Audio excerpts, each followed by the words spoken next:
Your Holiness Pope Francis, Your Eminences Cardinal Pietro Parolin and Cardinal Claudio Gujarotti, Your Beatitude Mar Raphael Thuttle, Your Grace Archbishop Cyril Vasil, Your Excellencies and dear faithful.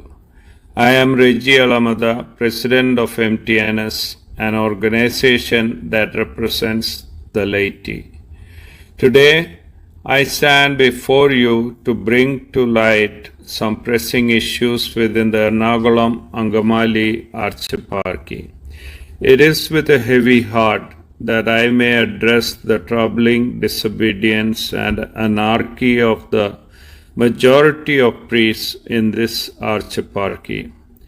This disobedience has reached a critical point, necessitating an ultimatum that directs those who do not change their stance by July 3, 2024 will face severe consequences.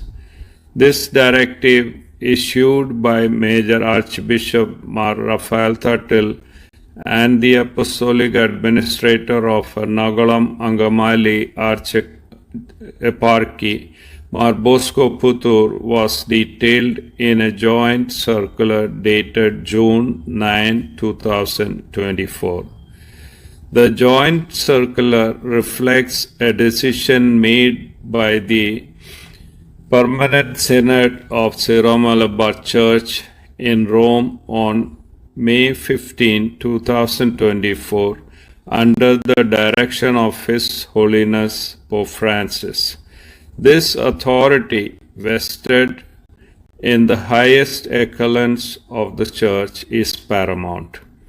The decisions stemming from this meeting, endorsed by the Pope and attended by key figures such as His Eminence Cardinal Pietro Parolin, His Eminence Cardinal Claudio Gujarotti, Prefect of the Eastern Congregation, Papal Delegate Archbishop Cyril Vasil, His Beatitude Mar Raphael Thuttle, and the Archbishops of the Permanent Synod, and the Apostolic Administrator Mar Bosco Puthur carry full weight of papal authority. All Catholics are obligated to adhere to these decisions. Neither the Syro-Malabar Synod nor the Apostolic Syngetura, the highest court of Catholic Church, holds the power to overturn or revise these directives as we understand. Furthermore, any modifications to these decisions can only be authorized by the Holy Father himself.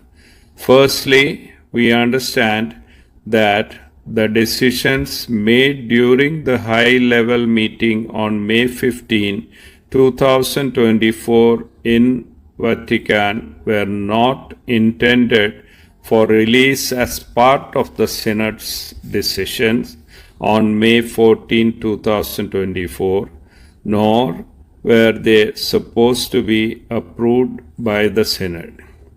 This is primarily because the Ernakulam Angamali Archeparchy operates directly under the authority of the Pope, with the Apostolic Administrator Mar Bosco Puthur currently overseeing it.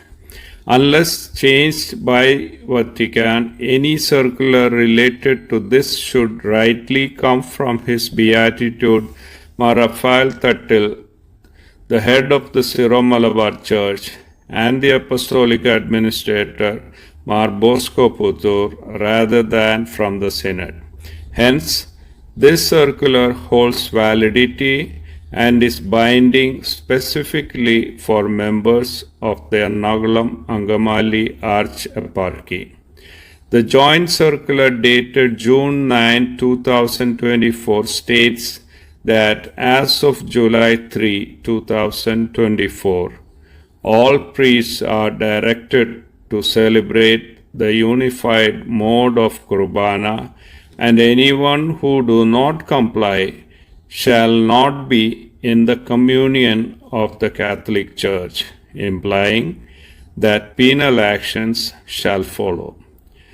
July 3, 2024 is particularly significant because it marks the culmination of 24 years of efforts since the Syro-Malabar Synod's 1999 decree to implement a uniform celebration of Holy Kurbana across all Syro-Malabar dioceses, which began on July 3, 2000.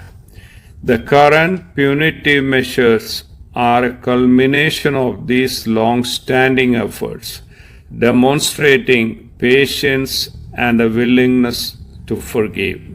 It is crucial to understand that the Joint Circular offers an opportunity for those who repent and return to compliance with the unified mode of Eucharistic celebration by at least July 3, 2024 to avoid penalties.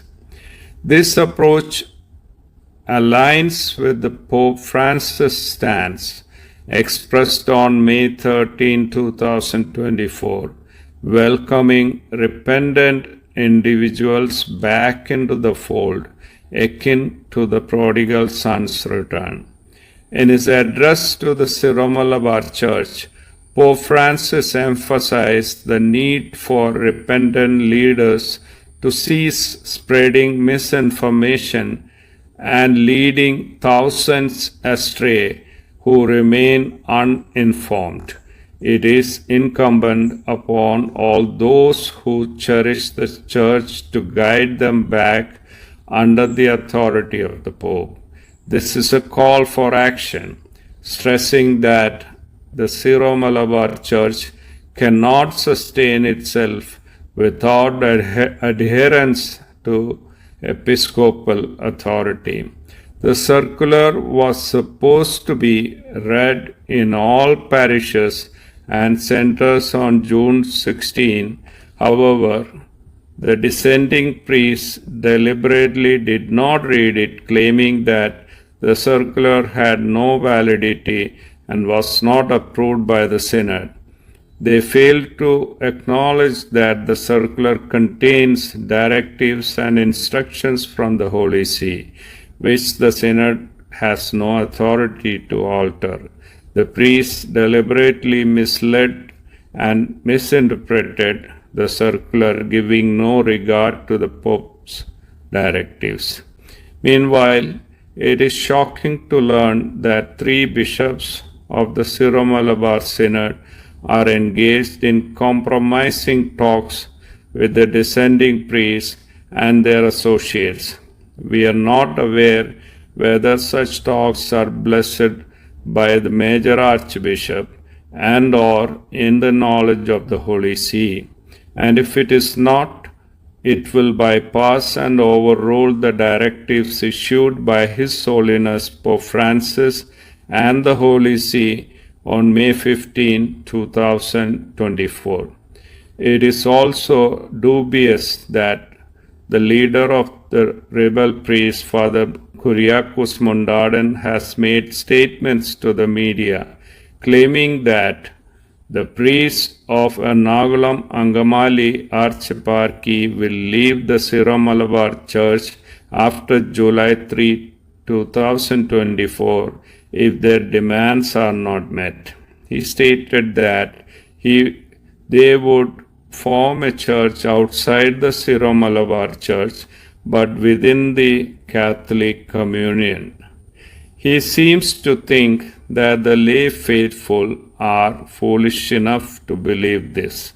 The circular from Major Archbishop unequivocally reiterates that if they do not comply, they will be deemed to be out of communion with the Catholic Church. Father Mundaden is trying to confuse and mislead the faithful with his tactics and false propaganda. It is not coincidental that the aforesaid bishops have come at the same time for a consensus with the rebels.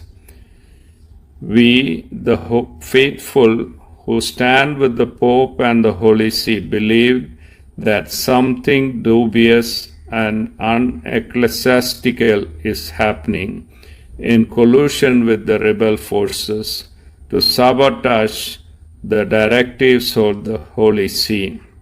This type of clandestine activity by the synodal members undermines the very fabric of Catholic unity and the decisions of the Pope and the Holy See. I don't want to believe that such consensus talks, which undermine the highest command's decisions taken at Vatican on May 15, 2024, have the blessings and knowledge of Major Archbishop and the Apostolic Administrator. I am concerned and shocked that such internal corrosion within the synod could result in destabilizing the position of the head and father of the Syro-Malabar Church. In the Lord I remain.